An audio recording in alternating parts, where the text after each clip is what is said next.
here today with Dr. Sebi, world-renowned healer, and he's going to answer a few questions for us here today, and hopefully we can enlighten the public a little bit more about what he does. My name is Scholar Hawk L, by the way. I'm leader of the Aziz and Moorish Nation. So on my right, you have Brother Reginald Simmons. He's our Minister of Communications. Oh, stop, Minister. And his father can bear witness to Dr. Sebi's achievements. His father was directly cured of several ailments by Dr. Sebi. True.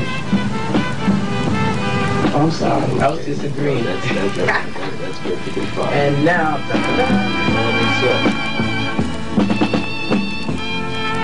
Dr. Sebi, we were talking before the camera started rolling. What is melanin and what is carbon? Tell us about those two minerals, or whatever they are. Melanin is not a mineral. Okay.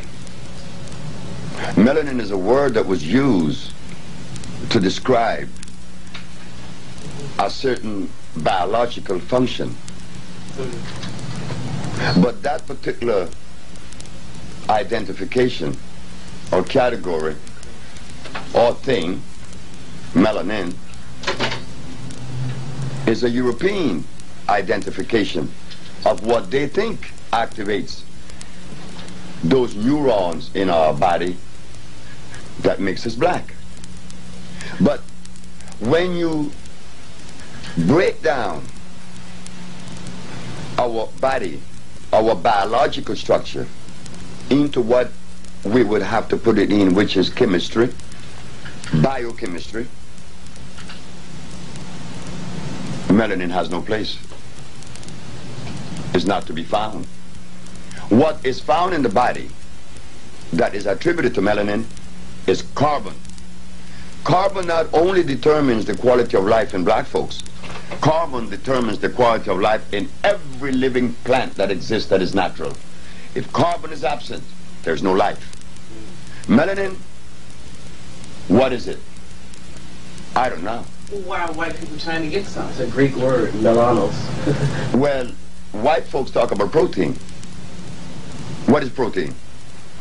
They say one of the 19 amino acids, the building blocks of life. But I know for a fact that that is not a true statement. Because protein, if it was the building block of life, what happened to the gorilla that lives 180 years without eating anything that contains protein? Unless they're going to say that the plants contain protein too. They're always saying things, and because we have no laboratories Thank you, Chief. to investigate those things, then we have to swallow it hook, line, and sinker. Miss Frances Welsing mentioned melanin. And I asked her, what is this thing? And I know she could not adequately answer the question because she was trained by someone European. So when you are trained by a European and told these things, you have to regurgitate these things. But no, they are completely in error. Okay, we're going to take a little break for the phone. We have to be careful. Remember, it is like a brother recommended that you use comfrey for your bones. That is in the books. That is justified from a European philosophical base. But when you look at the comfrey bit, you find the comfrey contains starch, which makes it acid. Again, another European philosophy. Melanin falls under the same category. It is a belief, not a reality. I was told in Washington, D.C. that I was violating one of the most sacred code or law of nutrition when I deprive Achilles Stroud of protein. So I asked Dr. Steinberg and Dr. Glutt at the Georgetown Pediatric Hospital Did you give her protein 5 times a day? You did. Was she under your care for 2 years? Yes. Now, she did not receive any of those things that you call protein, and she no longer has sickle cell anemia. So where is the validity of this thing we call protein? Is it equity or is it deficit? We don't know. This is why Dr. Sebi, when he embarked on this journey of healing, many was asking me, well, why are you so concerned with the scientific aspect of this thing?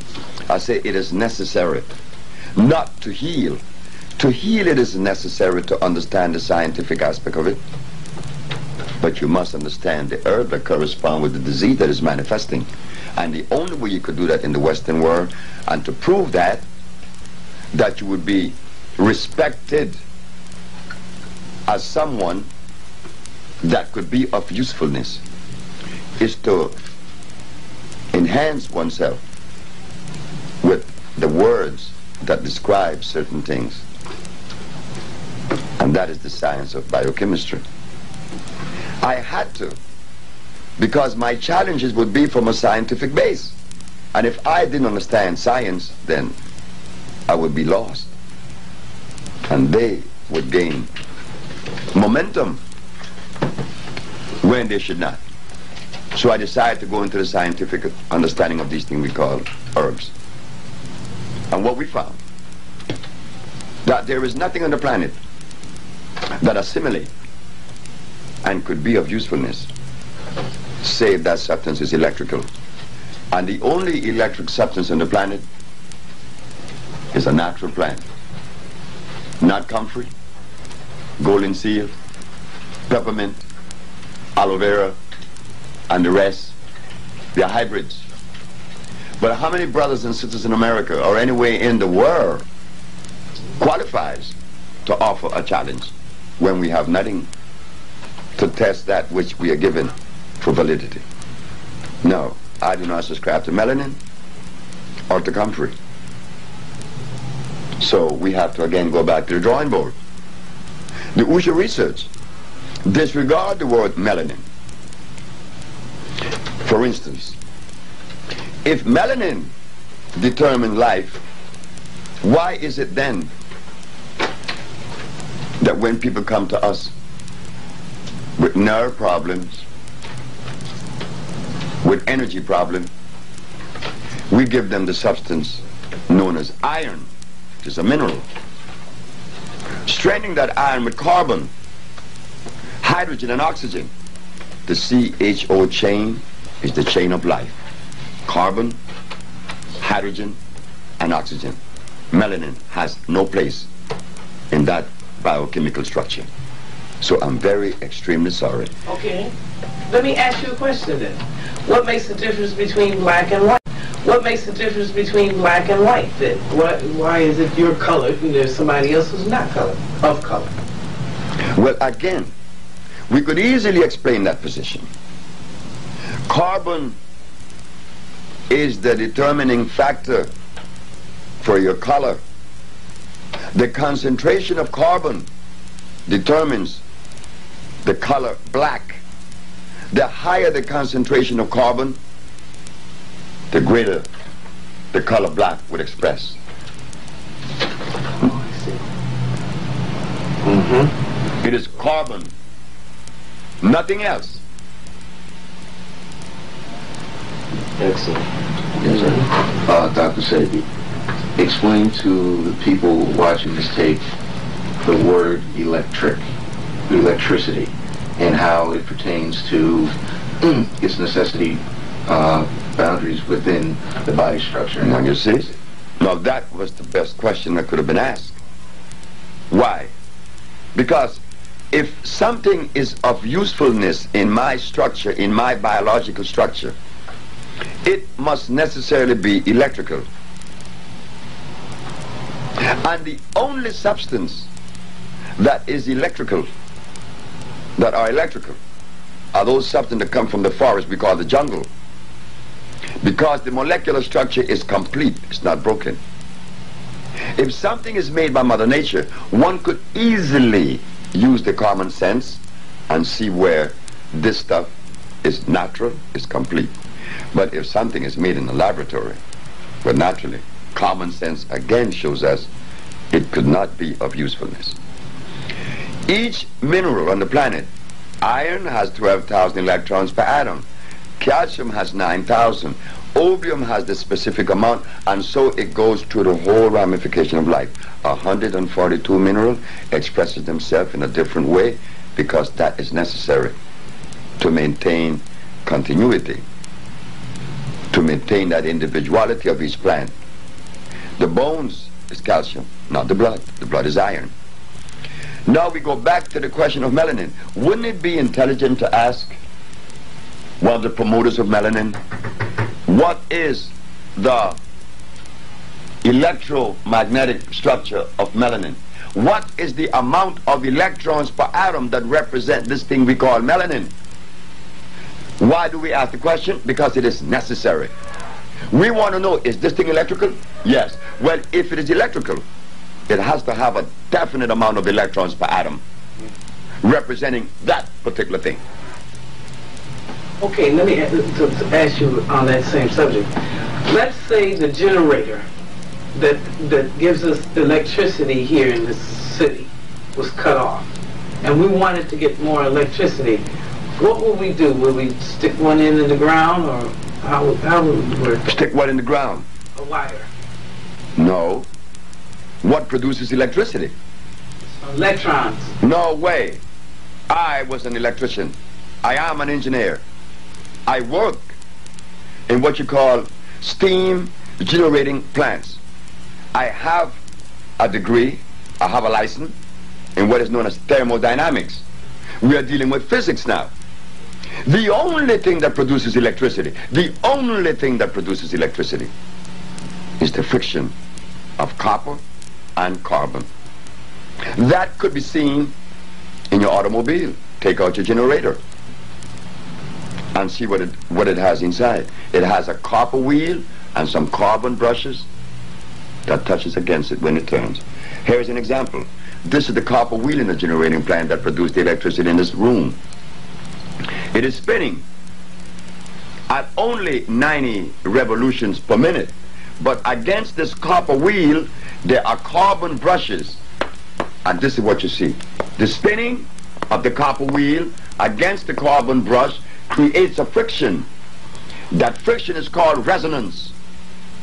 Resonance is electricity, not electrons. Resonance. The resonance produces the electrons, not before. So now, if electricity is produced by copper and carbon, the friction of copper and carbon, then where do we go in the human body and find the organ that produces electricity? We find that it's the brain.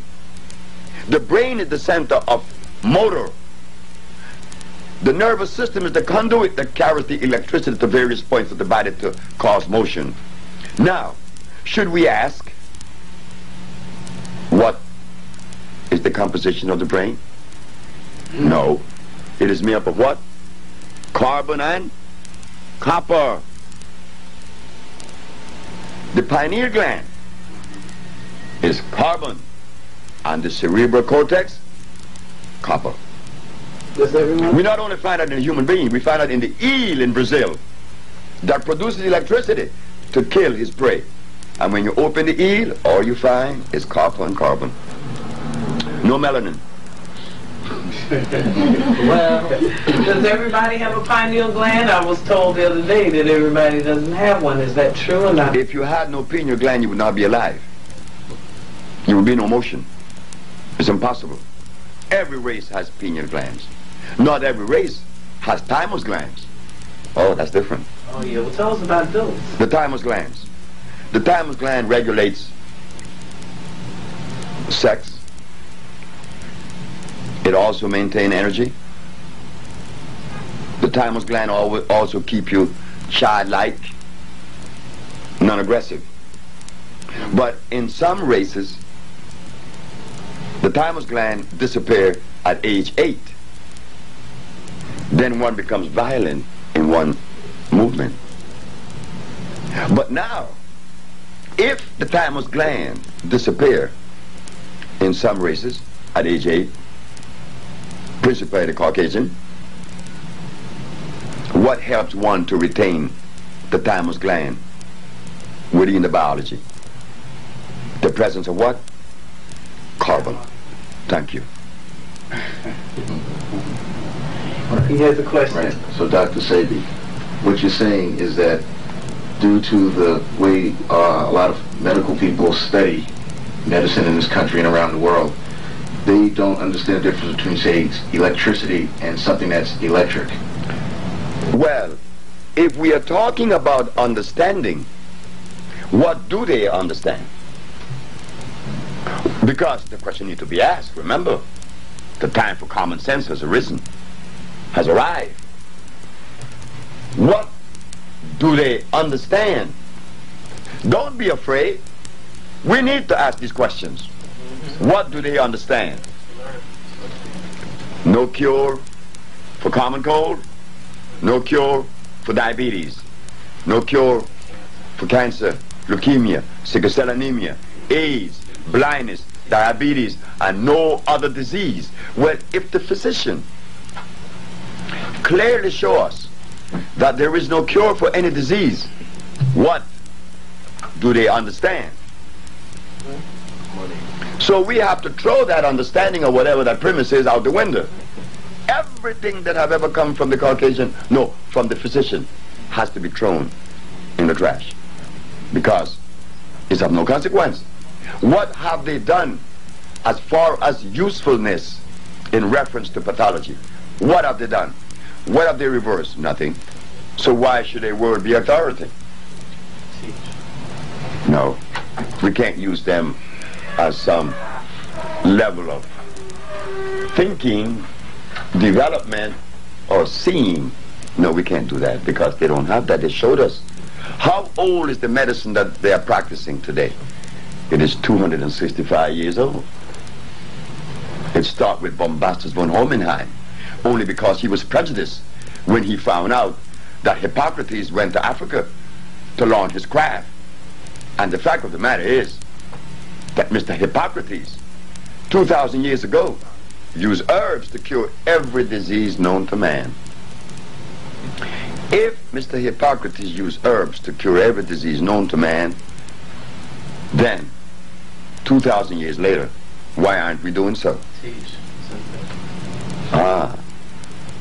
Because the healer has been educated and the substance he used is artificial.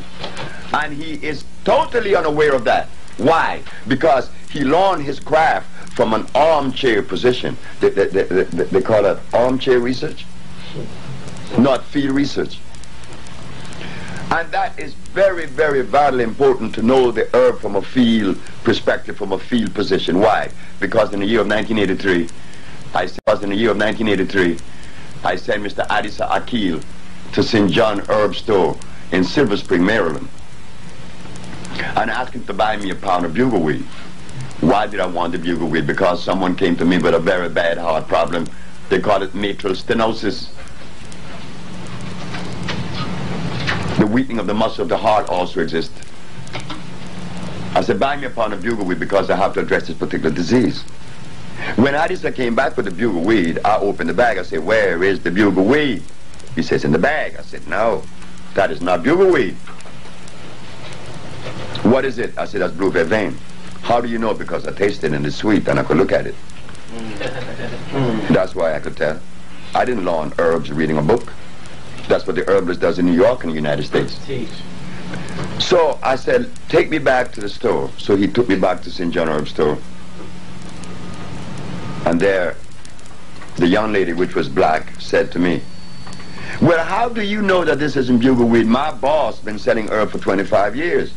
I said, young lady, your boss may be selling herb for 125 years.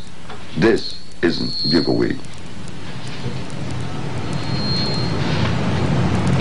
Call your boss. The boss came. What's the problem? I said, I don't think there's a problem. There's never been a problem with me. I just don't have those things. But you showed me something that was supposed to be one thing is another. How do you know? Because I know. This is not bugleweed. Bugleweed is bitter. Bitter as gall, and this is sweet. And bugleweed has, in intervals of an inch, has a little ball on the plant. A little ball. Every inch it has a little ball. This has no ball. I said, would you please go and see if the bag that was sent to you that said blue vervain could possibly be the bugleweed? And she goes inside, and guess what happened? The bags were mislabeled. And she apologized. But if I had not known about the herbs and learned about them in the proper way, she would have snowed me. I could give anybody in New York any herb and say it is this or that. They don't know. Because the very herbalists, when I came to New York just 15 years ago, one day telling their recipients to drink carrot juice, didn't they tell the recipient to take golden seal? Well, when you do such a thing, you're showing and telling the world that you don't know what you're doing. And this is what happened to me when I went on WLIB. And I told the audience at WLIB that carrots were artificial. They all denied me. 1 year later, when Nova came up with the program, that not only was it artificial, they showed that it was made by crossing the Queen Anne lace and the wild yam. You do not mix herbs unless they belong to the same valence. What do I mean by that? I mean this. In the kingdom of life, a yarrow plant, which is known as the Queen Anne lace, could only and will only pollinate another Queen Anne lace. Why? Because the pollen carries the same amount of valence as the other. And through that process we known as chemical affinity, they join. Now, there is another mixture that we are totally unaware of beside the natural one, which is chemical affinity. The other one is a mechanical mixture. What is a mechanical mixture?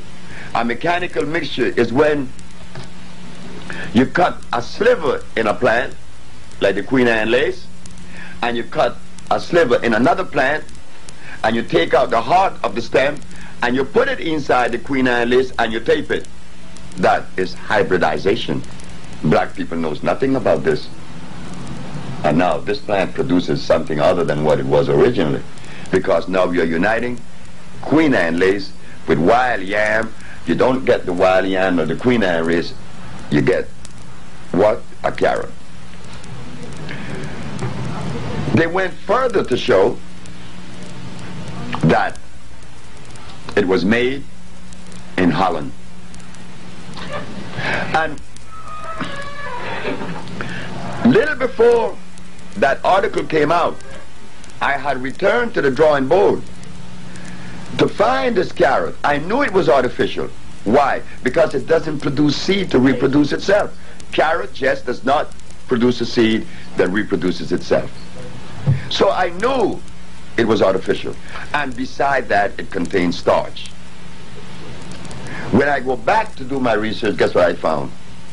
That the German made the lamb, the German made the barley. I said, oh no. This is why the Arabs are so indebted to Germany. Because the German make the Arab food. The Arabs has no food, you know. Arabia never had food. Arabia doesn't have food now. Nowhere in Arabia you find natural food. Everything the Arabs eat, the very Quran that they read came out of Germany. Also their food. If the German removed the food from the Arab, they starve to death. Oh, this is nasty, isn't it? Oh, yes, it is. It's treacherous. You know what we're going to do? We're going to take a slight break here, and then we're going to continue. So if anybody has any questions, write it down. Get it ready, because we got about hit bait. up in the desert. Because there's nothing. What can they go? What? Go what?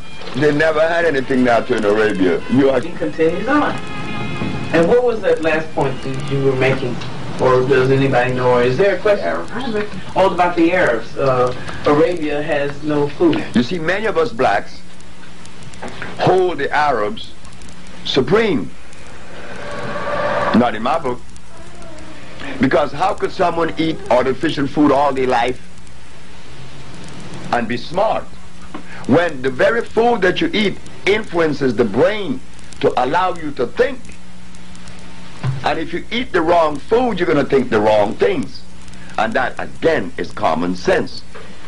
If you take a diesel automobile and put in it gasoline, what happens? It can run. It cannot run. If you just put gasoline In a diesel engine? Oh, no, I didn't hear that part of the question. You can't. No. So the human body responds the same way. The black race has never had anyone to really show us what we should or should not eat. The only man that came was messenger of our honorable Elijah Muhammad. The only man that said, stay away from the pork. And when I, Sebi, sat and ate with the messenger in his house on 3837 South Woodlawn Avenue in Chicago, the messenger personally told me and Brother Harry Nance from New Orleans that we should not be eating meat at all. Well, And we should not be eating anything on this menu because it is poisonous to us. But if he, the messenger of Allah, Elijah Muhammad, had told the black race of the United States to stop everything, who would listen then? So he had to he couldn't cold turkey us. He was very intelligent. He removed the pork. And just by removing the pork and many other little things, they rebelled and they said they wasn't going to join because they had to eat their pork. Telling us that we have been conditioned, not only brainwashed. I don't even think of brainwashing. I'm talking about that conditioning. They have made us addicts. Which black person in America eats food that is consistent with their African ancestry? Don't even go there, because none. Then we go to the Maya, Honduras, where I was born. This Latin American country. I asked a question to one of the guides that take the tourists in and out the ruins and explaining about the Maya. I asked him, sir, do you mind if I ask a question? He said, no. What did the Maya eat? A lady who was part of the tour, the group, jumped up and said, corn, of course.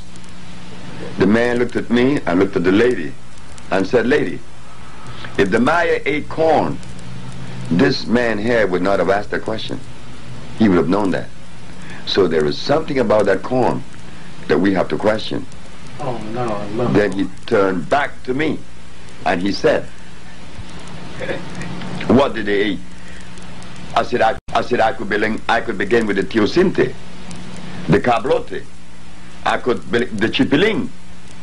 These are natural green that grows in the forest of Honduras. Natural green that grows in the forest. The teosinte is a plant that produces a kernel that looks like a corn, but the difference is it is non-starch. They make the tamales from the teosinte, and they mix the chipiling in there, which is a green, and they make these tamales, and they still do in Santa Rosa de Copan. And when you all come to Honduras, I will introduce you guys to these tamales. That's right, all natural. The Maya did not eat corn, rice, beans, chicken, eggs, pork, cows. Why? Because these things did not exist in Honduras when Christopher Columbus came. They only ate those things that were natural. But the guy knew that he didn't know what the Maya ate. And how many Africans in Africa knows what their ancestors ate? They don't know. What does the African eat today? Rice. That's all they have. And rice is a poison. Chicken. Not only is it starch, and it is because it contains and it converts into carbonic acid, but it contains cyanide. Well, how is it those little, I'm going to say something wrong here. The Chinese people, like Chinese, Japanese, them people, how they eat it every day? But what about that? Because they eat it every day. Are they the healthiest people on the planet? You never seen a Chinese or a Japanese walk straight. His spine just cannot hold up straight. He always walk with a drop in his spine. He just can't do it.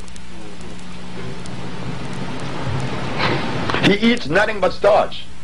The Chinese should give credit, and a lot of credit, to the Italian that went down there. What is his name? Marco Polo. Because at least he took them the wheat kernel that they could make their noodles. Before this man, what is his name? The Italian Marco Polo, Chinese could make noodles. But what about their Buddhist monks or whatever, Confucius? But they were still eating the same poison. What else do they have to eat?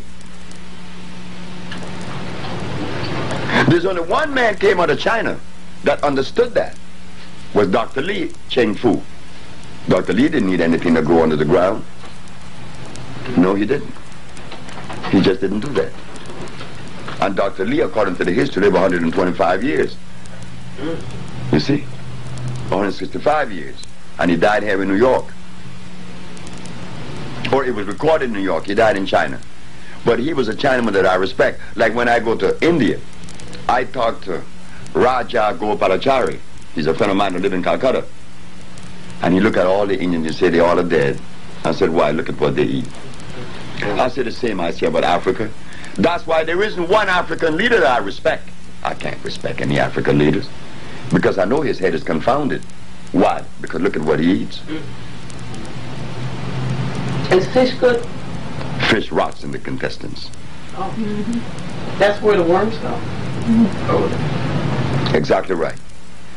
Anything that walk, crawls, swim, or fly, and that has a head should not enter my system. This should have a face.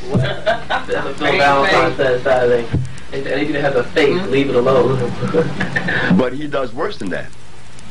Because he recommends things that are more acid than that which you eat that have a head. Speaking of that, Dr. Say, I want to ask you some questions. My name is Marcus Scott Lewis. I'm just a humble, burned out, recovering activist, writer, and poet. And the questions I would like to ask you is, with this New Age movement out here, with all these European herbologists and all these writers,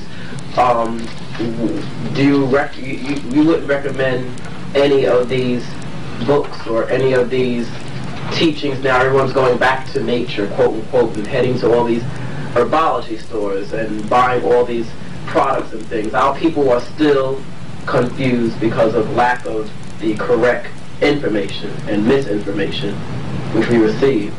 So could you give us a little starter on what we should be doing and what things we need to stay away from? Heading to the forest. All right. Heading to the forest with someone that came from the forest that we have not had. Because some of the best advisors in the United States, counselors, nutritionists, and doctors, trained our brother by the name of Dick Gregory. All right now. Well, did he recommend the Bahamian diet? The answer is yes. And what did the Bahamian diet consist of as a base? Soybean. And didn't Mr. George Washington Carver made plastics out of soybean? Yes. So how could he give us the Bahamian diet that is soybean based in the name of nutrition? But we cannot blame Dick Gregory, because he's our brother that I know he loves us and we love him. But he was ill trained. The student could only regurgitate that which was learned from the teacher. And if the teacher is poorly educated, then the student likewise. well, do you think you could start teaching us more now that you've, she wants to ask you a question too, but I want to get this in real quick. In that you are a teacher, and I look at one of your old tapes, and I saw how you talked about the carrot and different things, even certain potatoes. I think sweet potatoes is all right, but the white potatoes is not ain't good. I didn't say that sweet potato was all right. That was made too. But there's a certain kind of the red potato, the red rose that was found in Lake Titicaca in Peru. That is where the Irish people became acquainted and took it back to Ireland. Because remember, the Irish people were the first to go to Peru. They did a lot of research in Peru, and they did a lot of things in Peru. And when they found this potato, they took it back to Ireland, and they began to hybridize the potato and get what you call the russet potato, the red rose. But the natural potato looked like the red rose. The red rose, I would recommend that you eat that because it's the first generation away from the mother, from the base, which came from Lake Titicaca, not a sweet potato. A sweet potato has such a high concentration of nitrogen that it would really play havoc on the system. Have you written a book? No, I'm writing one up. It's right in that bag. Oh, okay, good. So when it's finished, when you take it out the bag, I want to read it. The bag has these tapes that need to be transcribed. Oh, okay. And it will be transcribed as soon as possible to be put into book form, because the book is needed. We have been misled not only by the foreigners that are not part of our race, that dictates to us and tell us what we should and should not eat, but we were also hoodwinked by our brothers that was trained by those people. Well. The gorilla does not eat the food of a lion, but the black race eat the food of a lion. True. So we can't eat Chinese food. Well, We can't eat Caucasian food. We're not Caucasian, we're not Chinese, we are black. And what does that mean? Well, I use the word black, and I use that too loosely, because I don't like the word. what's a good word? I don't even know. Why call ourselves anything? The shadows. No, I am. You call me Negro, you call me nigger, you call me colored boy, you call me black, you call me African. I'm not an African, because the continent was not named Africa until a white man named it Africa. So what are we? Planetary. Thank you very much. She has a question for you. Yes, I just want to end because people be talking about how spirulina and wheatgrass is so good. I want you to just explain to them that Who are it's you? no good for. I'm Bayana. Bayana asked the question about spirulina and wheatgrass. Spirulina, I mean, where does spirulina grow? It's hybrid. And what about the wheatgrass? Hybrid. Wheat kernels. When in my embryonic stages, and I must admit it was later than that, because I was in New York practicing this thing already, and I was using wheat to produce wheatgrass to be juice, and here I am with my little cup of wheatgrass juice. I got the best chlorophyll in the world. Man, a little lady, 94 years of age, named Mrs. Holloman, said, "You're out of your mind. You're not going to recommend that to yourself and to no one else." Why, Mrs. Holloman? Because this stuff is poison. Wheatgrass juice. Well, just a minute. Is wheat natural? I said, no. The fendo is natural. The teff is natural, but not the wheat. You make bread out of fendo. You make bread out of the which is the teff, which is the Ethiopian that makes the injera. The brown injera is made from teff. But as far as the wheat, we have to remember the amaranth, which is natural. But this thing we call wheat definitely was made in Europe. So now, when we grow this kernel and we squeeze it, we are getting sugar and starch. So in my brain tell me, don't use it no more. So what you use? Sprout something natural. So I went and got some amaranth, and amaranth seed could be acquired right now in Brooklyn. It grows all over the place. You take the little seeds and you put them on the bed right now, and you cover them with the soil.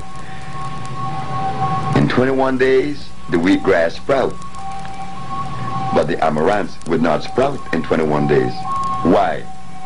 The amaranth only sprout once a year in the spring. So I was angry because the amaranth did not sprout. Then the amaranth laughed at me and said, "You want me to sprout along with something hybrid?" Well, I'm very sorry. I only sprout once a year. But the product I produce is food.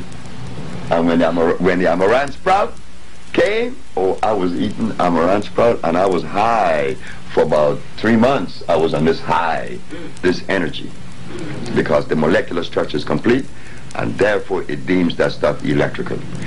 If the molecular structure is incomplete, meaning a hybrid plant, it cannot be electrical.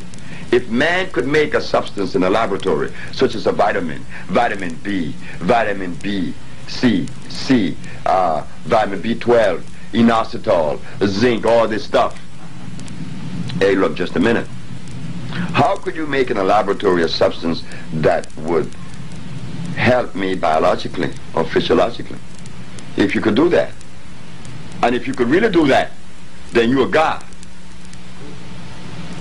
Only nature or God makes something electrical. No man could do that. I'm going to give a simple example. On the planet, minerals are expressed in two forms. One phosphate, one oxide. Meaning what? There are 142 minerals. We begin with gold, silver, opium, iron, phosphorus, iron, magnesium. They come in the form of a rock. 142 different minerals in the planet. They come in the form of a rock. But that rock also have a plant that is representative of that mineral. The plant contains gold. Gold? You may ask, well, why should it be so difficult for you to understand that? Don't you take burdock for iron? And what's the difference with iron and gold? They both are minerals. But now you have them in a plant form. Why a plant form? Because the plant, in sending its root into the soil, it converts that solid rock into a liquid digestible substance. The scientists call that process of conversion iontrophoresis. Iontrophoresis could only be accomplished by a plant, not a laboratory. You can't take a piece of rock that is iron into a laboratory and get a liquid from it that's going to be digestible, because now it becomes non-electrical. The plant makes it electrical. And when you drink it, it is pre-digested for you electrically, so that no one snow you. The minerals that the body needs cannot be found in any health food store. No vitamin C, vitamin B, vitamin A. The body is not made up of any alphabetical order. It is made up of minerals. And when those minerals have been depleted by the presence of disease, a disease ensues. So you have to replace them in a natural form, in the form of a rock or a plant. A plant, because it is alive and it is electrical. Why does it have to be electrical? Because the body is electrical. How could you feed an electric body dead food? You just can't do that. That's not consistency. Yes, sir. Yes, Dr. Sebi. So basically, when a person goes to a hospital and they're given so-called treatments, now basically we know when somebody is treated for something that has nothing to do with being cured. And when you have something like the American Cancer Society, they mention nothing about curing people. They're just a cancer society, which is they study some more, get some more money and keep studying, with never really finding a cure, when the cure basically is something that's natural in the ground, where the person can heal itself, the body can heal itself eventually. But yet what they do is they propagandize a natural disease and made a big multi-billion-dollar industry. Of course, and they're right 100%. If I was a Caucasian, Thank God you're not. defending my people and my economic position, do you think that I would undermine that position by telling the world, Here is a black man named Dr. Sebi that have cured diabetes, sickle cell anemia, leukemia. Then what's going to happen to his laboratories? What's going to happen to his pharmaceutical laboratories? But why should we be concerned with the American Medical Association? Anyway. Why should we be concerned with that? I know I weren't. And what's the name of this this medical thing that goes to Europe and spreading AIDS among our folks?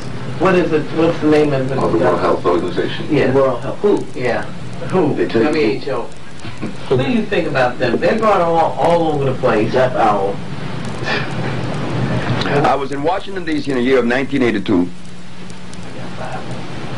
And this brother, who is a doctor, who worked for the WHO, personally told me that they threw in the towel 20 years ago. That they knew that there was no cure for any disease. They never had one. I mean, the physician didn't go to school to learn to cure anyone. The discipline just doesn't house that. So, again, we should not be bringing them up. It's of no consequence. The only thing is they're killing our folks over there in Africa. When are they going to learn? They're killing our folks in Africa?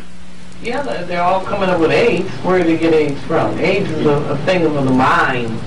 Not real. It's memory. But the African need to be killed. Oh, well. I mean, coming from Dr. Sebi to say that his family need to be killed. I know what you're saying. But that's a fact. The African have turned their back on their mother.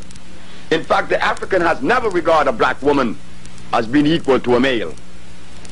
So when you abandon your position, you need to pay the dire consequences.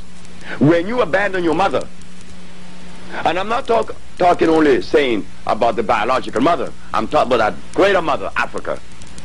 They changed Africa. They made an exchange for Europe in Africa. They deserve to die. Everyone that dies deserves to die, or else you would not be dying. I think you're right. Oh, I know I'm right. They wouldn't be dying now. That's true. Because what is it about the 144,000 that will go and lead and whatever they're going to do? So you got to have somebody that got some sense. And it's not there. That's why I said that I would prefer to take a shoeshine boy from New York and put him in the presidency in Africa, in any country, and he would do a better job than those that are there now. Because common sense just step out the window. The African doesn't eat anything that came from their ancestors. What do they eat? They eat rice. They eat potatoes too, don't they? Sweet potato. No, they eat the white potatoes. Those that come here that I've seen, they eat the white potato in with the rice, and they eat the carrots. Have you ever tried to put a salad bowl beside an African before you eat and see if you're going to eat the salad? Oh, he's not going to eat that. you can put a bush rat and some rice. We got room for one more question on this segment, and then we're going to continue. Yes, one last question, and I think it's very pertinent here. It seems to be the greatest thing that seems to be plaguing us at this moment, and that's AIDS, of course. Everyone knows someone who has it. I know someone who has it, and pretty much I'd like to get a roundabout viewpoint on what you feel about that. Yeah. Well, this book that you raised, if you notice carefully, AIDS. The good news is HIV doesn't cause it. Well, and under here it says Peter Duesberg. This man was the only man that made a... This man was the only man that made a statement that was in my favor when I was going through my litigation. This man's a white man. Peter Duesberg said that AIDS was not the result of a virus, and he agreed with me. I've yet to have a brother, physician, or otherwise, that openly agreed with me. Peter Duesberg did. So, this man was taken, well, he was at the University of Berkeley, California. Duesberg, microbiology, biologist. They removed his grants and kick him out, but that was okay. Now they have an organization known as HEAL. And he's heading that. It's all over the world now. In fact, someone wants me to get in touch with them because they're looking for me. But this man was right. AIDS was long coming. This man, another doctor by the name of, he was a protege of this man, Mr. Doucheboy. What's the name of the other one? Dr. Gallo? No, the other one, Dr. I can't call his name. And I could see him. He said that when they went to Africa and inoculated the Africans with the smallpox vaccine, that it was the beginning of AIDS. Smallpox and polio both, but smallpox was the reason. Strecker, Dr. Strecker. And we're going to, on that note, we're going to be right back to at the next segment. You'll see it next week, okay? Hold tight now. With De Gregory, Dr. Love, and Dr. Roshan, and Dr. Prince, they sat in council, and Phil Valentine was one of them, to kick me out of New York. Our brother that cure AIDS, you want him kicked out of New York? Well, Phil Valentine did that. Phil Valentine and all of them turned against me. Which one of them? If they were really for the interest of black folks, and there's a brother among us, say for instance, 10 of us set out to do research, and 9 failed. The brother over here, Mr. Simmons, oh yeah, let's talk. Found the cure for AIDS. What us 9 should do? Come to you. Because you did the research and found it. Phil Valentine, Dr. Love, Kanye, Dr. Prince, Dr. all of them said, good luck. I said, thank you very much. What about Dr. Barbara Justice? She don't like me. And she is right. She should not like me. And I hope that she see this tape. Because Dr. Sebi loved the idea that Barbara Justice doesn't like him. Yeah. She have to live with that hate herself. And I hope that the hate does not last too long. Also, at the Million Man March, Dr. Sebi, there was I was there. Well, and she has worked with him, the Muslim guy from Washington. She's worked with him. Yeah. Are you talking about Dr. Alim? Yeah. Oh, that's a beautiful... And Dr. Barbara Justice said They brought together. this young brother up who they claimed they had cured of AIDS for 3 years of treatment look what they of did to Cameron from Kenya. It is impossible. Sandiford. Look what they did to him. Hendrik Sandiford. And he was on the air to be cured. And they took him over to Kenya. And because of the lack of money, you know, money always plays the role, and lack of care, I'm going to put that in, that's my word, that Sandiford died. He had to. Even if I take Cameron, he would have died. What is Cameron? Do anyone here know what is Cameron? Synthetic. What? Interferon mixed with something. AZT. Ooh. Made right here in the United States, sent to Japan to be put together as a compound, and then taken to Africa and administered. Yeah. That's true. That's true.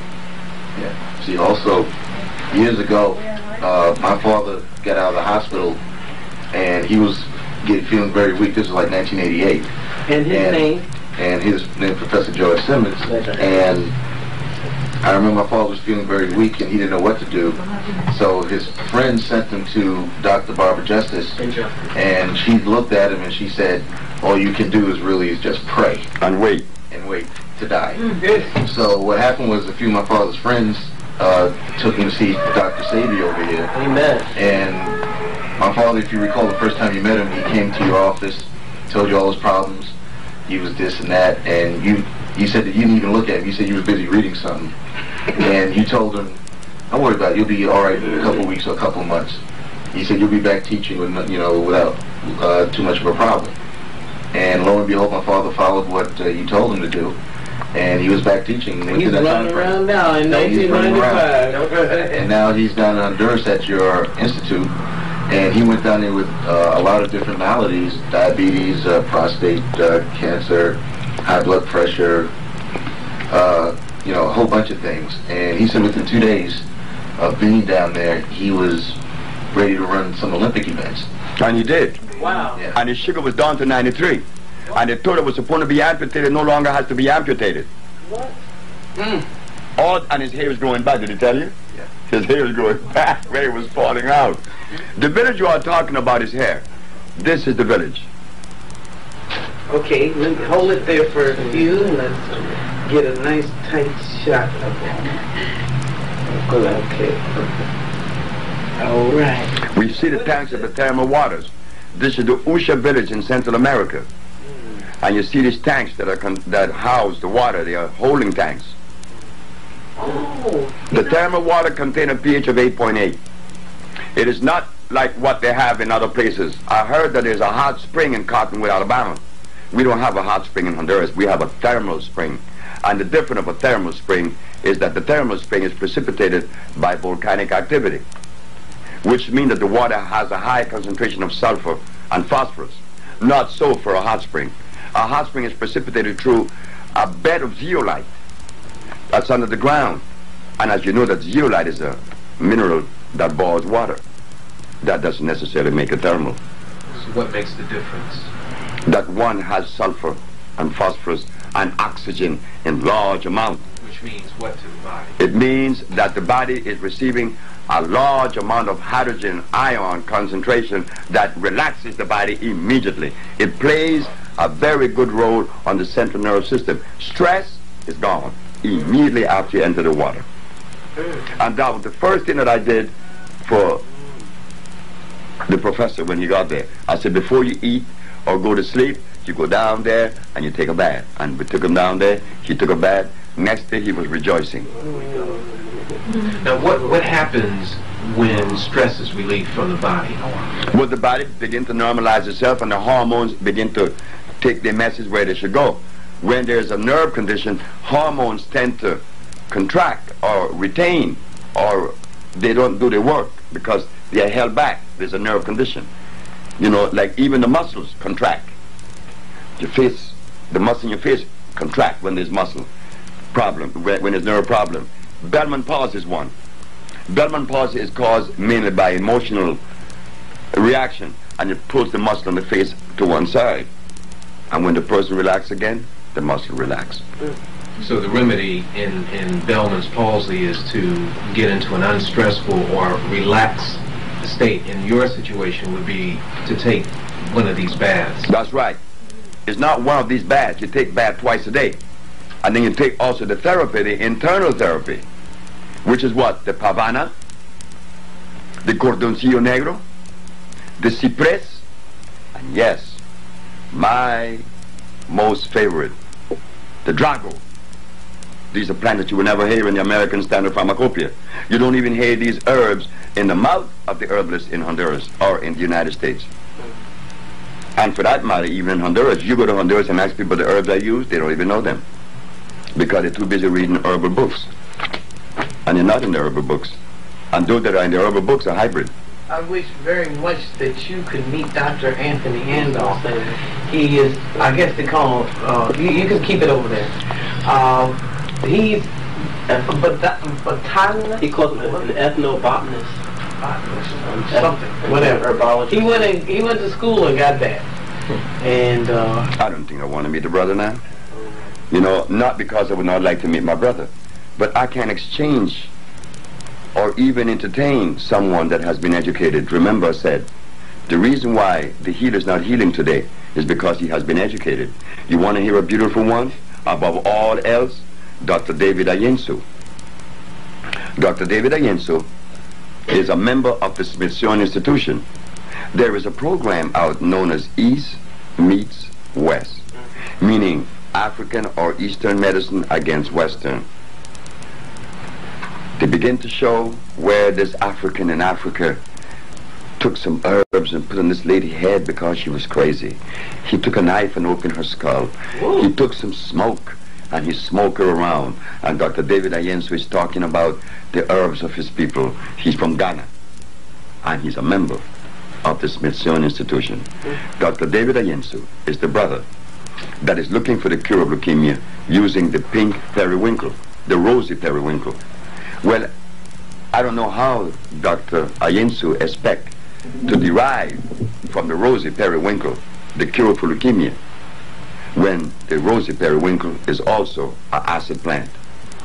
And as for leukemia, we have cured leukemia long before Dr. Ayensu even dreamed of coming on with the rosy periwinkle.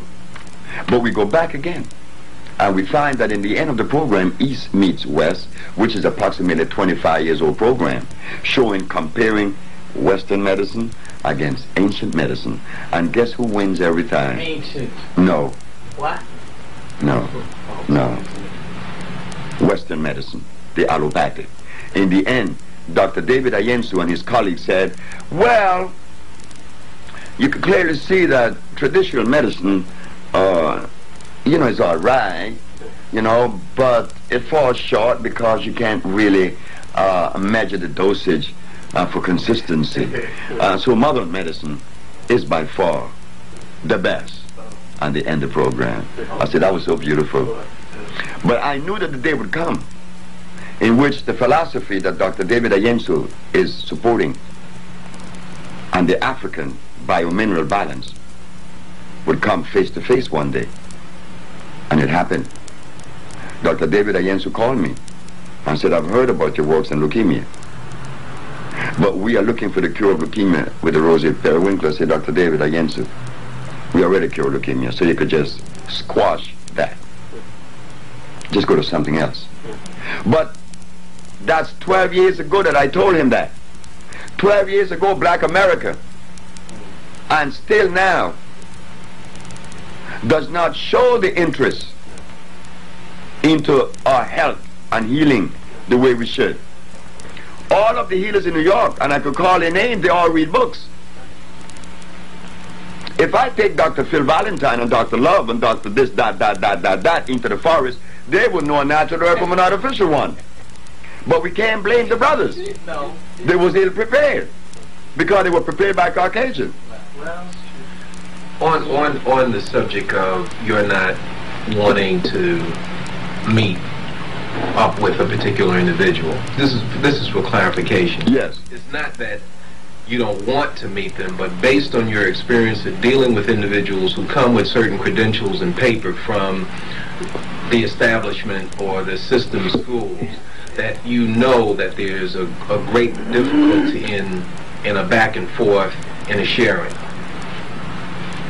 Your response? My response is this.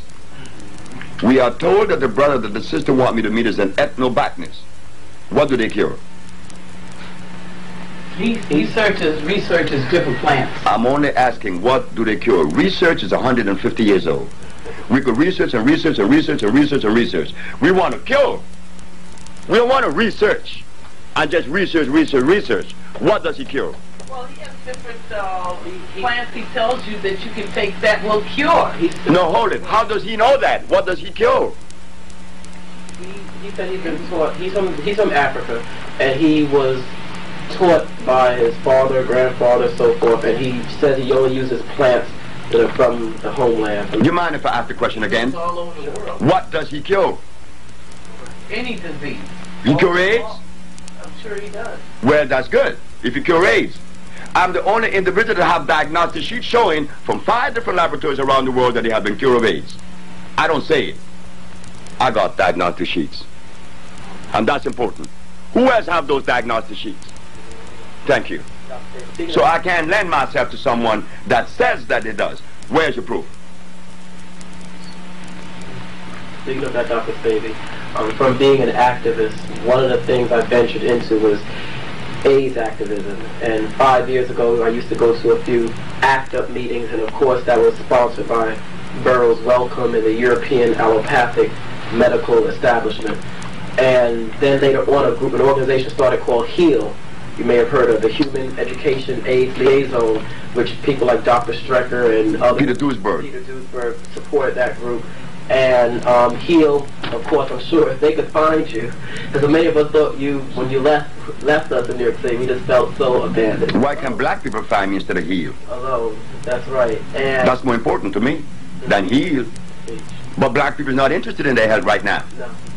But Latin Americans are interested in it, because right now we have a cadre of people who have taken to the forests of Brazil, Peru, Chile, Honduras, Guatemala, Salvador, who's right now doing research in the forest. None of them are Americans, and none of them are blacks. Why? We talk, and we talk, and we talk, and we research, and we research, and we research, and we spend all of our life researching, and disease is running rampant. And not only that, every minute in our communities right now, we don't need to go with the sorrowful story. Well, you have to start someplace. You do have to begin in research. That's a sorrowful position. Well, we have black. That's a very sorrowful position. Do something if you don't know. You got to start somewhere. How long is research? My research took me 2 years, and we cure sickle cell anemia, we cure AIDS, and we cure blindness. 2 years of research. But these other men have 25 years under their belt, and what do they cure? You're absolutely right on that. But what I was saying is you had to start in research in the beginning. But in the beginning, it wasn't 2 even, years. I call it research, because my grandmother was the one that did it. See, my grandmother was a healer, and she didn't go to school. So what kind of research she could have done? Brother Sebi, research can be likened to running a relay race. Oh, yes. Somebody else has covered the ground, and you know about it. Then you pick up the race from where they are. But if the race started off heading in the wrong direction, you lose. Because the finish line is receding faster than you can run. We heard that. What happens is that you continually pass the baton on, but there's no finish line. Right. It's behind you. And running and running. It's behind you. So I don't want to hear about research. So what you have. In fact, in South America, people don't bring to me these questions. Not in South America. I live in South America. They say, Dr. Sebi, we know of no one that cures the disease that you have cured. So you have the blessing of our country. Honduras has given you all the privilege to practice your craft, regardless to what the world said.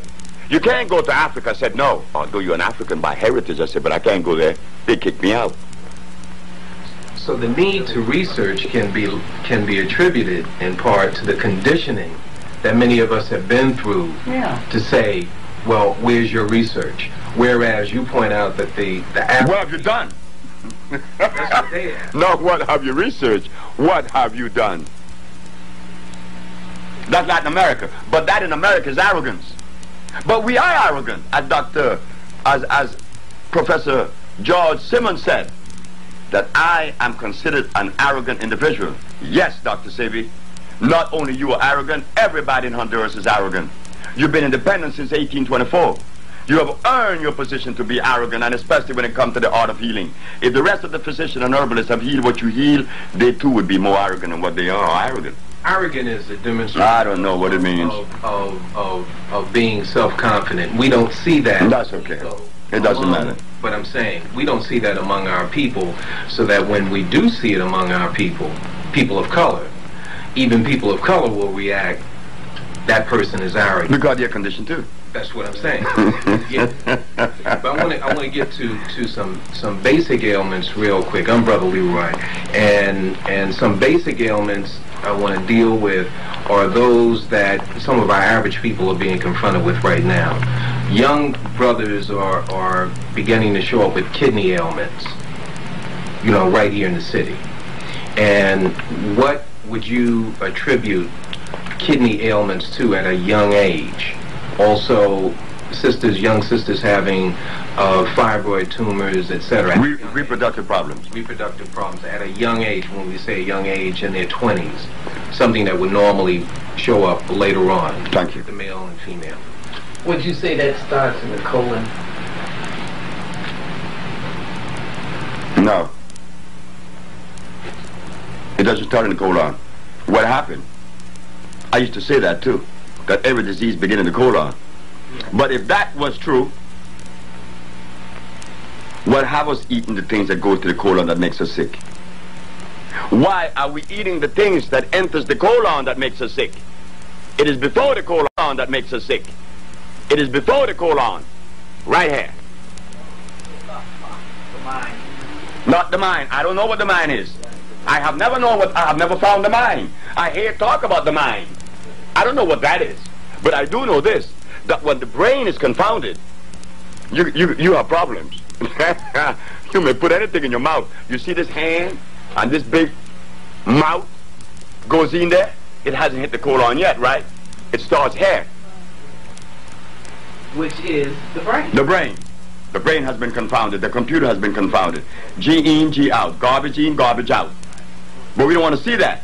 We want to rely on spirit, mind, and soul, when these are the properties of what? Supernatural. Well, I don't live in a supernatural world. I live in a natural world. In the natural world, there is no such thing as the mind. There is no such thing as a spirit or a soul.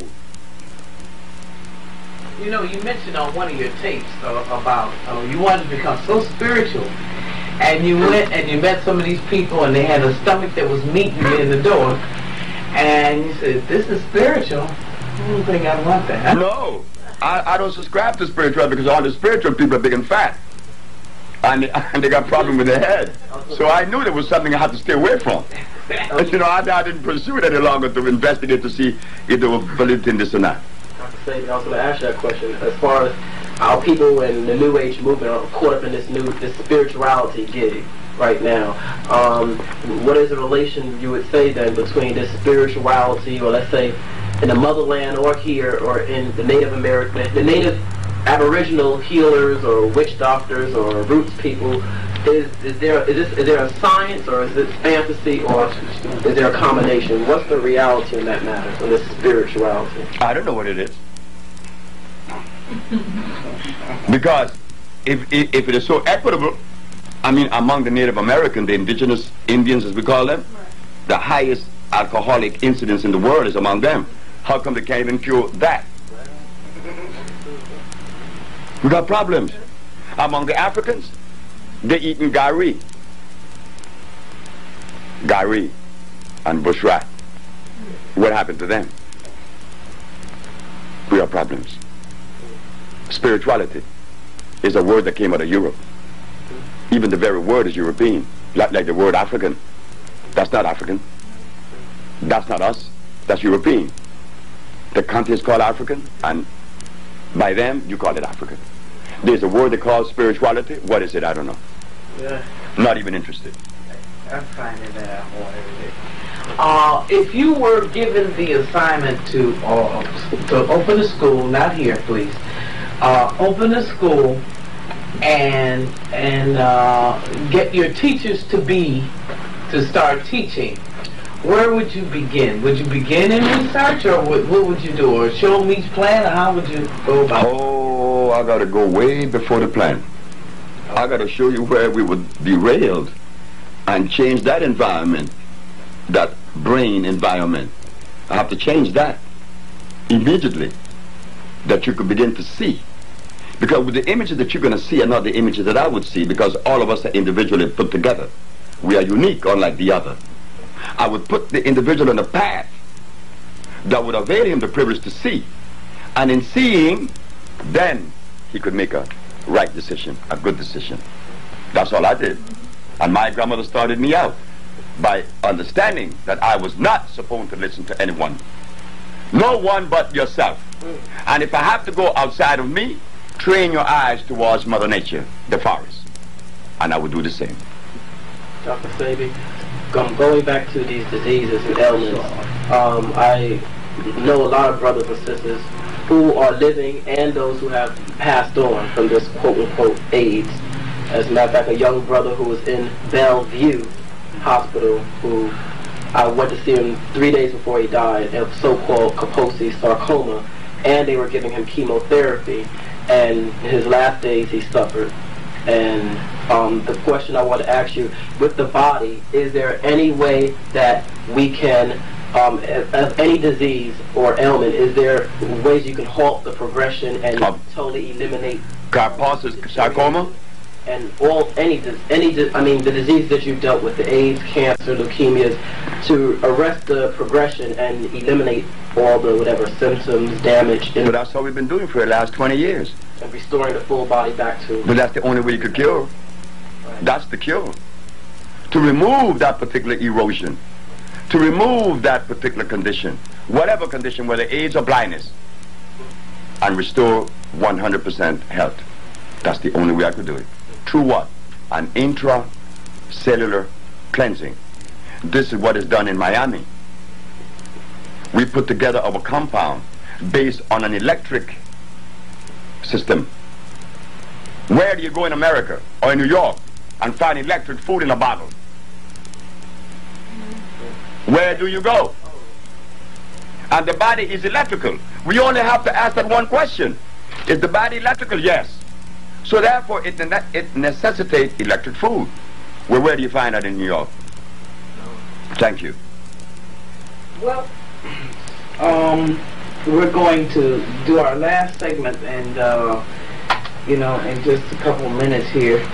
So, anybody got a real quick question? Very quick. Yes. Being that everybody's now concerned with the AIDS, so-called AIDS situation, epidemic, what have you, I find that the so-called lesser diseases have been virtually ignored, such as herpes and lupus, yes, sickle cell anemia, diabetes. Right. And specifically, I have an interest in the sexually transmitted diseases, so-called sexually transmitted diseases, because that seems to be what plagues the younger generation, and everybody actually. Yes. So once again, in the early 80s, where you had, you know, the herpes, it was forgotten about for AIDS. What about the herpes situation? Can we answer that in the next segment? Just hold on to that answer. Thank you very much. Okay.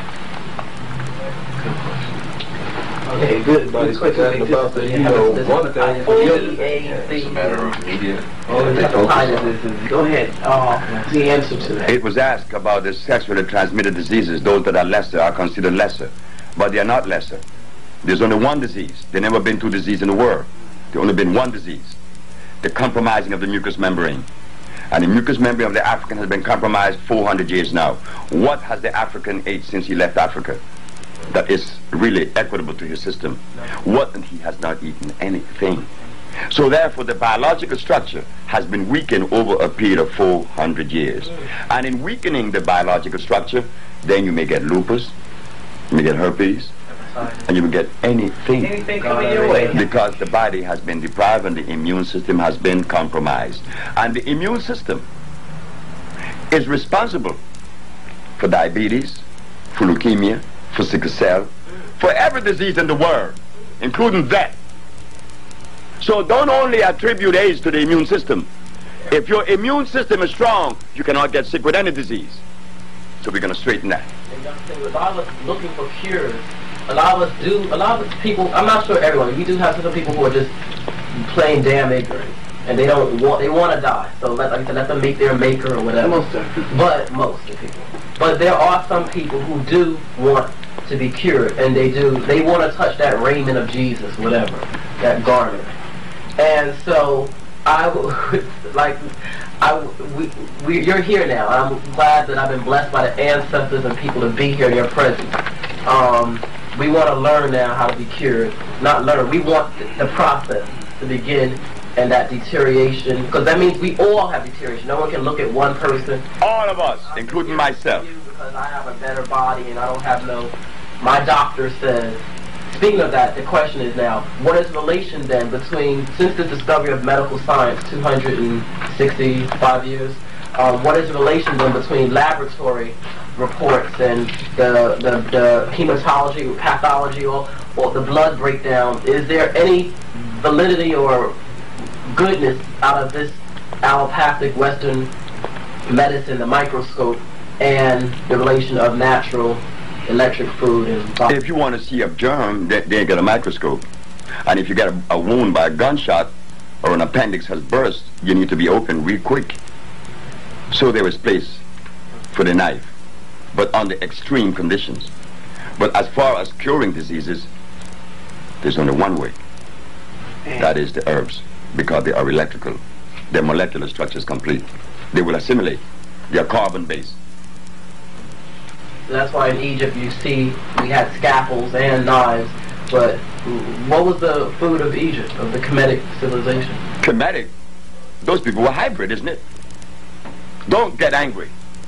Be for real, stand up. Be for real. They were hybrids. That's why Cleopatra. Be for real, stand up. Be for real. They were hybrids. That's why Cleopatra had to go all the way to Italy to find a man. She couldn't marry some black man. She could not do that because she wasn't black. She was a mixture of Persian, Greeks, and black. That's a hybrid person. So the Egyptian ate hybrid food. Didn't they eat ducks? Weren't they the one that really started to make up garlic? What could Egypt eat? And didn't Imhotep I, one of the first physicians that was given the credit as being, and attributed to as being, the first doctor, did he open the human body? Yes, he did. He opened the human body. If the human body was supposed to be open, it would have a zip on it. Thank you. Amen. Go right there. Yeah, okay, Dr. Sebi. You're down in Florida. Is that telephone number 315? Yes. 252-1800? Yes, ma'am. Okay, I'm sorry. That is the number in Miami where we have just recently moved from Puerto Rico. Our laboratory, our factory's there. Okay. And now, what's this number in Brooklyn? That's 718-722-9386. Yes, that's the sister. Yes, that's another number they could get in contact with. Oh, okay. That they need. Now, Reggie would like to ask you a question. There's another medical issue that I'd like to bring up that's a big concern in this country, and that's paralysis. Excuse me. Now, how does the process of curing somebody with paralysis go, as far as you're concerned? The African Biomineral Balance has addressed to that many years ago, many times. El Salvador, my friend, Mr. Irvin Sanders, father-in-law, was in a wheelchair for 18 years. He's walking. Zadia Ife from New York, from University of what university up in upstate New York? Everyone knows about it. Buffalo? No, not Syracuse. The other one. Buffalo. Harvard? No, another one. But Albany. Cornell. She's a Cornell, and she came to us, and she was in a wheelchair for 18 years. She's walking now, and many more. Paralysis is what? When the central nervous system has allowed the muscles to contract,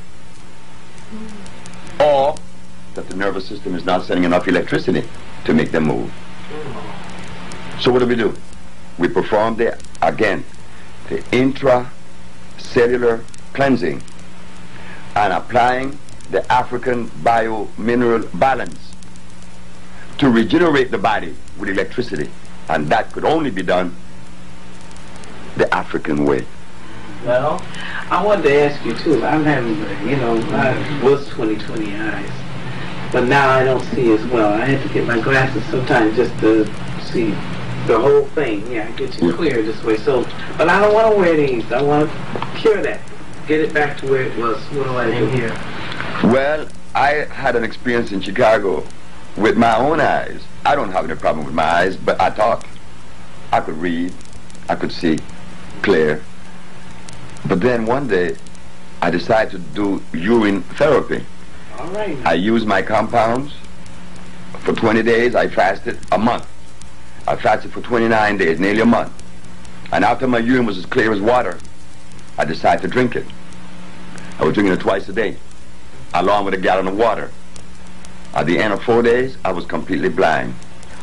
Completely blind. I was blind on that Thursday, Friday, Saturday, Sunday, Monday. I began to see on Tuesday. I bought some blinders. I told my daughter, I said, go buy me some blinders, please, quick, because the sun is reflecting my eyes. It's hurting me. She said, okay. She went and she got the blinders and I put it on my eyes. Oh, and I was happy. Oh, I was in blind. I was in darkness for 5 days. At the ending of the 50, on the 6th day, I was in Chicago. I was on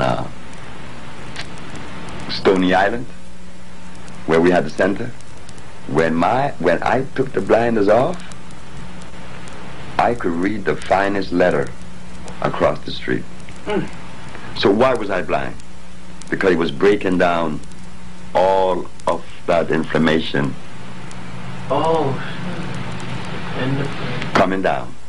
As it crossed the eyes, I had to go blind. You see? Oh, I see, yeah. So what you need is a total fast for a while, and then you're in therapy. And then you continue on the diet, and your eyes going to come back immediately. Clear. Could that happen to Dr. Clark, too? Because, Dr. Clark? Well, not too late for him. It's not too late for anyone. But how much indebted is Dr. Clark to the Caucasian or to his mother, fathers? Dr. Clark is a beautiful brother, and Dr. Clark need help, and Dr. Clark came to me. I said, Dr. Clark, you can't eat these things. And I love Dr. Clark. All of us do. Who doesn't? But Dr. Clark can't stop eating those things. So Dr. Clark is like the brother by the name of Chancellor Williams. I went to see the brother. They told me he passed on. Yes, that's right. I went to see Dr. Chancellor Williams. I said, my daughter is dying to meet you because you wrote the book, Destruction of Black Civilization. Well, in my house, my children doesn't read books. None of them, including myself. I don't read books. I just don't. Never have and never will. But that doesn't mean that books are bad. All right? But my daughter has read your book. And she's happy to know that you live. And she's happy to know that we are here today to help you because you're going blind. Dr. Chancellor Williams told me that it was okay, that Dr. Cohen told him it was okay. He believed more in the Caucasian than he believed in his brother. So we just went home. So I don't know at what level. I have 1 minute more here because I have to be lecturing at 3 o'clock and I have to check out of the hotel. Question, Dr. Sebi. We know how bad the food is out here. What food would you recommend that we go buy out if there's anything in the city, food, plant, or herb, and what diet should we be eating? Well, can you do this like a 7-day? Well, there is a phone number that you could call that have the whole dietary program and would even help you to walk it through. The phone number is 718-629-5587. And you will get in touch with Betsy or Elizabeth Volant. She got all of the steps that you would take and the product that you would buy. Because when you walk in a supermarket, everything in there is artificial. So we have to select from that artificial world the least of the damaging foods. Can you repeat that number again, please? The phone number is 718-629-5587. And ask for? Elizabeth Volant. We have just a few more minutes on here. So okay. If you want to we'll stop or add something in here, whatever you... So talk about sickle cell, since a lot of folks have sickle cell. Sickle cell anemia. Yeah. Sickle cell anemia. What's happening in the body and what your tonics do? When I'm asked about sickle cell anemia, my brain goes to one country, and that country is Ivory Coast. In Ivory Coast, 33% of the population has a high incidence. There's a high incidence of sickle cell anemia, 33%. I talked to Dr. Landenberg, Pierre Landenberg, he's a Frenchman, about sickle cell anemia at Howard University. He disregarded me. But I have cured sickle cell anemia, I told him. And I asked him, what is sickle cell anemia? He said he didn't know. I said, I thought so. I said, because sickle cell anemia is when the blood plasma has broken down into a sickle. Broken down by what? Mucus have seeped into the plasma, into the cell itself, and break it and disunited the cell. Removing the mucus, the cell unites again. And then, to maintain that level, you have to feed the patient large doses of iron phosphate, not ferrous oxide, iron phosphate. And I don't know anywhere in America that says that. But sickle cell is when the same mucus that breaks down the cells in the nasal passage that cause sinusitis has now broken down the blood plasma and break it into a sickle. And now we have to replace the mineral that has been lost. And because iron phosphate, iron incidentally, is the only magnetic mineral in the planet. Being magnetic, it pulls other minerals to it. So therefore, when you take iron, you take all others proportional balance. So when they take this iron, they begin to see result in less than 5 minutes. Malt liquor, what damage is that doing to... We have a lot of brothers who are drinking 40s and, you know, that we're just being sold this particular drink. What is happening in the body? What is happening to the mind when you consume that? The liver is damaged. Malt liquor is made with what? Barley. And they use also another substance in the yeast. And isn't yeast the seed for infection? They call it what? Chlamydia? Yeast. is the bed for disease. But again, since we have not had scientists, researchers, as they're called, to come forth with the proper research or study, we fall short. We're vulnerable. We are vulnerable. I mean, I just came to New York 10 years ago, and they were drinking carrot juice. Carrot juice? Well, that tells me something. And they're eating beans in the name of health. That tells me that something is wrong. So therefore, we have to stop it. The brother that came from D.C., there was a war on AIDS, and I was taken to Manhattan. War on AIDS! Well, I had the bomb. I went. Dr. Barbara Justice and Dr. Prince disregarded me. And then they said, Dr. Alim is coming from Washington. I said, the Muslim brother? They said, yes. I said, he's coming with a very special message. I said, yes. Where is he coming to tell us? That AIDS kill black people. I said, we needed to hear that from Dr. Alim. Because we were totally oblivious to that fact. But the question I'm going to ask about Dr. Alim, is he a Muslim? They said, yes. Well, what does a Muslim that follows Allah doing, practicing the medicine of bliss that they call the devil? There is a contradiction. Well, allow. Dr. Sebi, what can we do as folks here in this country who are concerned, that have some semblance of consciousness? What can we do here to help you get the message across to the people who need to know, the people who need this kind of information and cure? What can we do here to help you to expound the greatness of medicine that you're giving to us? When the Japanese scientist said that he worked with the immune system, all of Japan got behind him. He didn't ask them. They got behind him. And he got the Nobel Peace Prize for only working with the immune system. We don't work with the immune system. We cleanse the immune system. When the Jews in Israel needed help, they didn't come asking help us. They sent the help.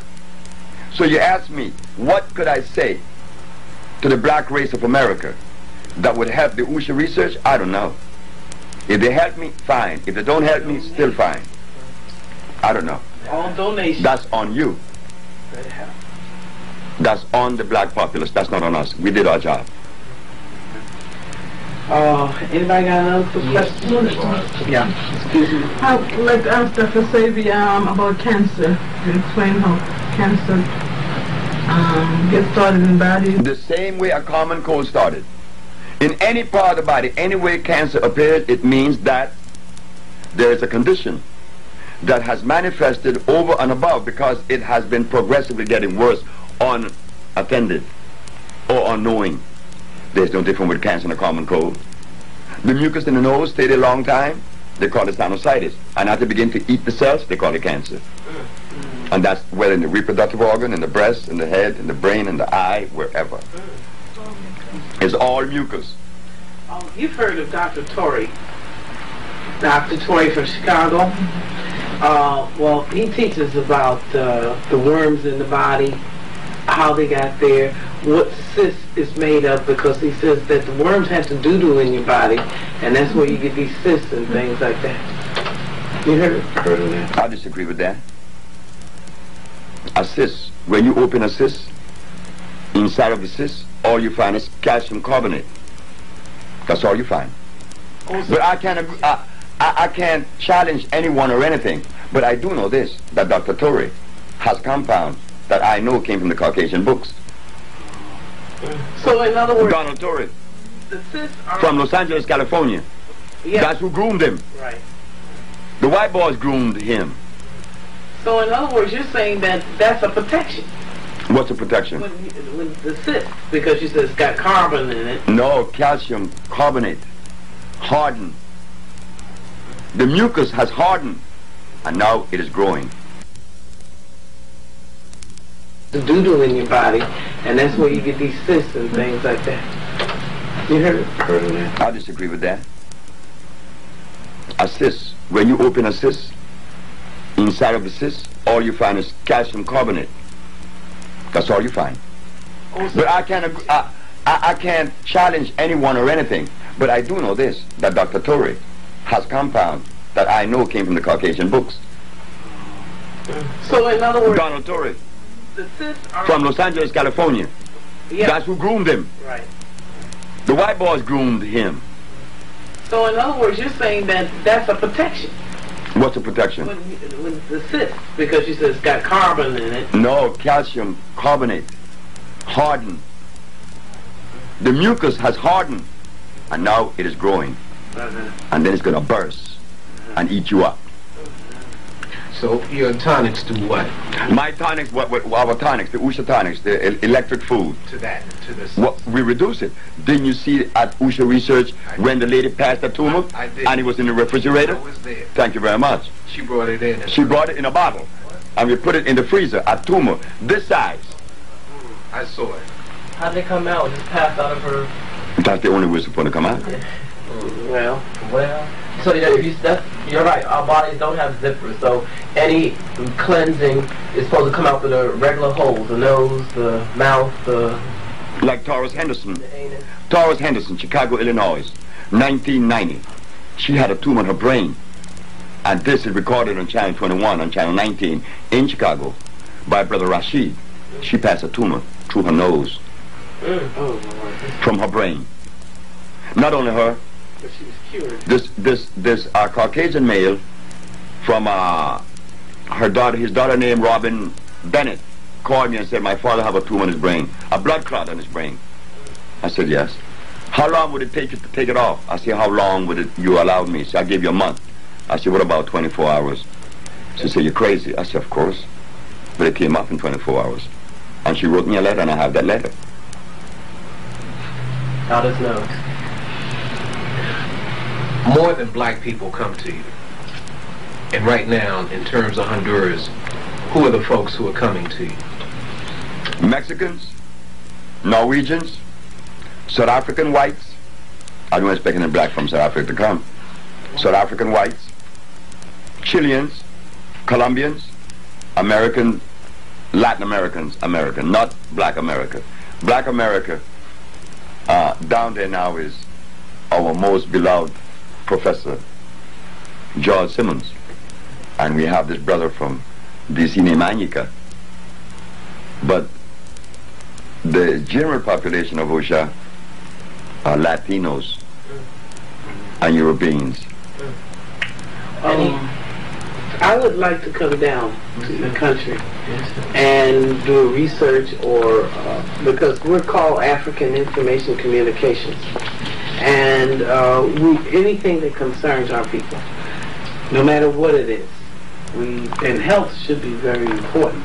So I'd like to come down and see you in your environment, so to speak. Gladys Rodriguez did. Who? Gladys Rodriguez. Gladys Rodriguez is a Latin American from Santo Domingo. Okay. This woman saw me on Univision, which is the Latin American International Network. Isn't that something? The Latinos put me in the international network. Gladys saw it, and the very next day she went down to Honduras. In fact, she had the counsel from Honduras in trouble, had him fired, because he was giving her a hard time. She went down to Honduras, got her compound, came back, and saw what Ush is about. She was in the village. No question asked. That's Latino. But an American black person have a problem going to Honduras. Well, I don't have a problem. No, what most do. I mean, that's why I'm asking you. Yeah. To come down. They ask about, is it possible? What's going to happen? Where am I going? Hold it now. But they can run to Kentucky Fried, White Castle. Sure, but that's not our fault. Powell Theater, and everywhere else. But South African go all the way from Africa, and Norwegians from Oslo. Nina went down there with her tumors, and her tumor was passed. And not only that, when she got back to Norway, the doctor said, the doctor in Honduras did remove your tumors, but there's something else that he removed. Your infantile diabetic condition is gone too. You didn't know that? Well, I didn't tell him I had diabetes. That is also cured.